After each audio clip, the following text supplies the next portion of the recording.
Ontem foi o Dia da Consciência Negra e durante toda essa semana estão sendo realizadas diversas atividades para chamar a atenção sobre esse tema. Quem conversa com a gente é a professora doutora Marivânia Araújo, que é do Núcleo de Estudos Interdisciplinares Afro-Brasileiros da UEM. Tudo bem, Marivânia? Tudo bom. Bom, o pessoal fala às vezes, né?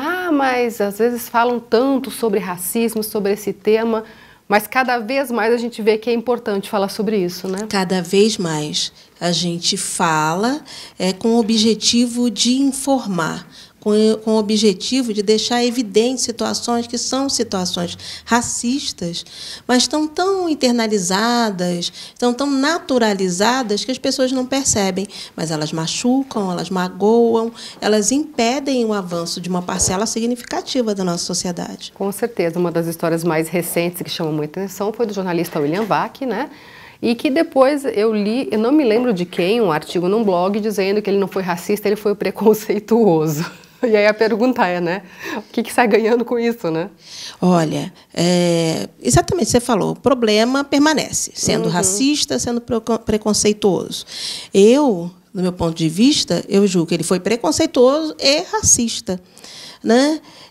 Existe o preconceito contra, infelizmente, preconceito contra a pessoa com deficiência, contra a pessoa que está acima do peso, né, no padrão de beleza. Existe uma série de preconceitos, todos eles estão errados. Né? Mas o racismo é mais que o preconceito. É uma diferenciação, a discriminação pautada pela cor. É você julgar alguém, julgar que eu tenho determinados defeitos, determinados problemas, exclusivamente pela minha cor. Né? Isso é racismo, e foi isso que ele fez. Né? Ele julgou as pessoas que estavam buzinando, que é um ato democrático. Se elas estão buzinando em protesto, alguma coisa, é um ato democrático e pacífico.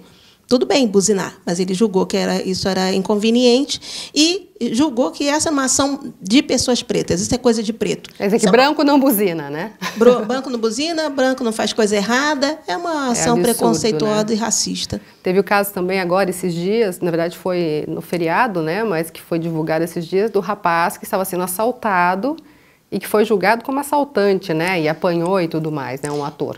Eu acho que todos esses dois casos, eles são emblemáticos do racismo no Brasil. Né? Se a gente perguntar, se a gente sair aqui pelo estúdio, pela universidade, perguntando quem é racista, ninguém vai dizer, ou uma pessoa dirá que é racista. Entretanto, as nossas ações cotidianas, a ação da maioria das pessoas, elas são ações racistas. Então, o rapaz foi pedir ajuda o caso que você está contando foi lá em São Paulo, né? O rapaz, ator, foi pedir ajuda numa estação de ônibus. E as pessoas, os guardas, julgaram que ele era assaltante, porque ele estava correndo, ele era assaltante. E não deram nem o benefício da dúvida. Nem o benefício. Falar direito, isso podia ter custado a vida dele. Então, veja a crueldade do racismo. O racismo não é só xingar, né, impropérios racistas para determinadas pessoas, mas o racismo impede a caminhada. O racismo oferece obstáculos e coloca em risco a vida das pessoas. Esse rapaz podia ter morrido. Exatamente. Aliás, assim, digamos que ele teve um pouco de sorte até de não ter acontecido algo mais grave com ele. Sim, né? Eu me lembro, há uns 2 anos atrás, um rapaz que morreu. Ele estava sendo assaltado, se não me engano, em São Paulo. Infelizmente, não. Infelizmente, são vários casos, né? Mas esse me deixou muito espantada. Um rapaz estava sendo assaltado e ele conseguiu se desvencilhar dos assaltantes e foi ao encontro dos policiais, porque ele era negro, os policiais atiraram nele. A vítima morreu, enquanto os assaltantes continuaram vivos dentro do carro. Então, nota como que o racismo ele é uma situação extremamente grave e nos coloca em risco.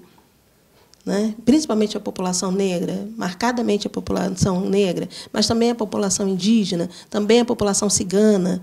Né? E aí, na semana de 20 de novembro, a gente quer colocar isso em discussão. Eu chamo sempre a atenção que um problema que não é discutível, ele não será resolvido. Então, algumas pessoas dirão, mas quanto mais a gente falar sobre o racismo, mais ele acontece. Ao contrário. Quanto mais ele falar, quanto mais se falar, mais há a possibilidade dele diminuir. Porque as pessoas que são racistas sem querer, elas vão entender o que é racismo e vão começar a mudar a sua atitude. E as pessoas que são racistas e que agem de forma consciente, elas vão se retrair. Pelo menos sentir uma vergonha, né? Sentir vergonha. A gente, nessa semana, vão ser diversas atividades, né? Começou ontem. Sim. Vai até sexta? Vai até quinta-feira. Então, são várias atividades. Esse ano, nós estamos na 11ª semana afro-brasileira.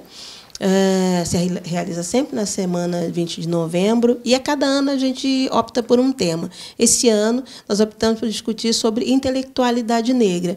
E por que intelectualidade negra? Ela é diferente? Ela é especial? Sim, ela tem uma especialidade que é ser produzida por intelectuais negros. E que, muitas vezes, a gente pensa, no nosso estereótipo, no nosso senso comum, quando a gente pensa em negro, a gente não pensa nele como intelectual. Ou, se a gente imagina um intelectual, o fenótipo dele não é um fenótipo de uma pessoa negra. Então, essa discussão é para trazer uma outra possibilidade, para ajudar nesse processo de desnaturalização. Sim, negros podem ser intelectuais, podem ser escritores, como a Conceição Evaristo, pode ser engenheiro, como a Enedina Alves Marques, pode ser poetas, arquitetos, jornalistas, enfim, o negro, a população negra, tem conhecimento e é preciso que a gente dê visibilidade para isso. Então, a nossa semana tem esse movimento, de desnaturalizar e discutir a intelectualidade negra. Eu li um post desses de Facebook que dizia assim, por que não tem o Dia da Consciência Branca? Aí dizia assim, se branco tivesse consciência, não precisava ter o Dia da Consciência Negra, né? Eu também li, eu também vi esse post, O Facebook tem uma série de impropérios, mas tem coisas muito interessantes. Sim. E aí, esse eu achei muito interessante. Por que falar de consciência negra? Eu acho que a sua observação é muito pertinente. Por que a gente deve falar em consciência negra? Enquanto houver desigualdade, enquanto negros e brancos forem vistos de forma diferente, sim, nós somos humanos. Todos nós estamos aqui, somos humanos, eu, você e todo mundo que está nos assistindo. Sim, entretanto, na nossa sociedade, negros são tratados de forma diferente. Então, é preciso ter um momento para se discutir, para se falar, para se reivindicar, e também para enaltecer, para valorizar, para desnaturalizar preconceitos. Sim, é necessário o Dia da Consciência Negra. Quando a sociedade brasileira, e quem sabe, num sonho maravilhoso, a sociedade mundial, o mundo, não verem de forma diferente as pessoas por conta da cor de pele, sim, aí vamos falar de consciência humana. Infelizmente, por enquanto, não. Agora, eu queria falar de um assunto que particularmente me incomoda muito e eu não consigo compreender o motivo de existir ainda um grupo como esse.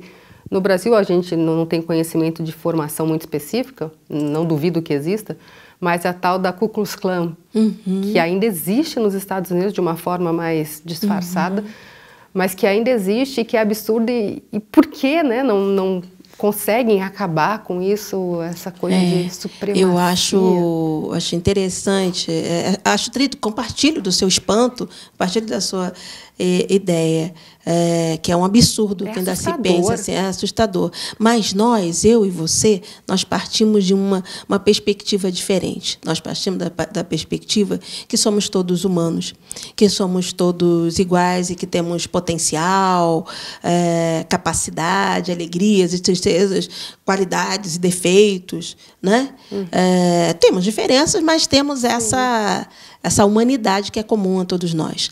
Entretanto, as pessoas nos Estados Unidos, que pensam, são filiadas ao Ku Klux Klan ou compactuam nessa ideia, elas não partem desse princípio. Elas partem do princípio que existe uma hierarquia de raças. Existem grupos diferentes, e, nesse sentido, os negros seriam inferiores. Então, para falar de uma superioridade, para falar de um padrão elevado, superior, e, obviamente, eles se colocam nesse... É muito cômodo, Você elaborar um padrão e se colocar no topo. Ele é o superior, pronto. Eles partem desse princípio e vão mais profundo, mais exagerado nesse raciocínio, né? Ao ponto de querer que o outro, que é diferente, que é visto como inferior, seja exterminado. Essas são ideias que não têm fundamento. Não tem fundamento na biologia, não tem fundamento na genética, não tem fundamento nas religiões. Não existem religiões que pregam o fim de outro grupo. Sim. Né? Mas tem uma raiz social, né? Tem uma raiz histórica que vem da escravidão, que vem da exploração, que vem de um conjunto de privilégios. É preciso também a gente olhar para o outro lado. Em geral, quando a gente fala sobre o racismo, a gente discute do ponto de vista da população negra. Vamos olhar do ponto de vista da população branca, da população racista. São pessoas que não querem abrir mão dos seus privilégios, né? De serem andados na rua sem ser incomodados, de ter grande privilégio em conseguir os melhores empregos, conseguir vagas lá nas universidades, né? De ser bem atendido nos hospitais, numas lojas. As pessoas não querem perder os seus privilégios. Então, é esse conjunto de coisas que mantém, que sustenta essa ideia racista. Agora, uma outra coisa que me preocupa muito é que quando surgem casos como esses mais recentes, a gente vê muita gente dizendo assim, ai, para de mimimi, ai, não sei o quê. Assim, meu namorado é negro e a gente fala muito sobre isso. Só quem é negro sabe o que é a dor. Sim. Por mais que eu defenda e por mais que eu sempre tenha sido muito aberta com amigas maravilhosas negras que eu amo de paixão, só quem sente na pele é que sabe realmente a dor do racismo, né? Sim, você tem toda a razão, né? Assim como eu não posso falar, eu nunca morei no exterior, então eu não sei o que é viver numa sociedade sendo estrangeira, né? Como deve ser legal morar na Suíça e tal, que bacana. Sim. Não sei, nunca vivi lá. Então, coisa parecida a gente pode pensar da vivência dos negros no Brasil.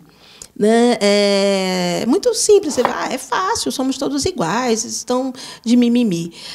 Mas você não sabe como é, as pessoas não sabem como é. Não sabem, algumas situações são situações vexatórias, situações humilhantes, situações que impedem o desenvolvimento profissional, social. Que acaba com o psicológico da pessoa, com o psicológico, né? Tem muitas pessoas, parte da população negra, ela sucumbe, né? Ela se entristece e, às vezes, não tem um apoio psicológico, às vezes, profissionais não conseguem entender essa situação. Então, quando se fala, quando você chama atenção para esse mimimi, para essa postura, eu penso em duas coisas. Primeiro, falta de empatia. Coloque no lugar do outro. Exatamente. Como eu falava, eu não sei como é ser estrangeira. Mas eu posso me solidarizar com aqueles que estão estrangeiros e que estão passando por algum problema por conta disso. Não posso falar por eles, mas posso me solidarizar, né? Ter empatia por eles e não minimizar o problema. Então, essa é uma questão. As pessoas não se colocam... muitas pessoas não se colocam de forma empática frente aos problemas dos outros. E o racismo também se coloca nesse registro. Uma outra situação é que essa afirmação, né, de que falar sobre racismo é mimimi é mais um registro do racismo. Exatamente. Né? É mais um registro do racismo. Não reclamem, não me aborreçam com seus problemas, fiquem apartados. Deixa por isso mesmo. Fica por isso mesmo. Né? É a continuidade de uma tentativa de manutenção dos privilégios. Eu não quero saber que vocês estão reclamando, porque isso vai me tirar de um lugar tranquilo. Um lugar tranquilo que a maioria da população branca tem no Brasil. E algumas pessoas vão falar assim, não, mas os brancos pobres também sofrem. Sim, eu me solidarizo com essa pobreza e com esse sofrimento, mas não é igual ao sofrimento do negro, porque tem esse agravante, a pobreza e o racismo. Exatamente. Bom, tomara que isso mude o mais rápido possível, que pelo menos as novas gerações já nasçam com cabeça diferente. Sim, né? Eu tenho essa esperança. A gente continua lutando por isso. Sim, a gente continua lutando. Obrigada pela participação mais uma vez. Viu? Eu agradeço muito, estou sempre às ordens. Obrigada.